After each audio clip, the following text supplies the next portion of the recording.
To use Magic Eraser on the Samsung A07, you can easily do this by using Google Photos. In the Samsung Gallery, this feature is not available, so make sure that you are going to use Google Photos application. Now just go for the photo that you want to edit, click on the edit button, wait for the loading screen. Sometimes we have to tap on it one more time, and we have to go for the actions, and here you can find Magic Eraser.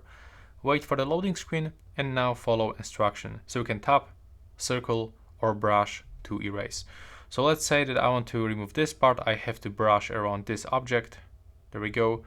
And now I have to wait for another loading screen and wait for AI recommendation. If it will be fine for me, I have to just click on this switcher to apply those changes. And after that, when it will be finished, I have to click save in the right upper corner. And that's pretty much it for this video.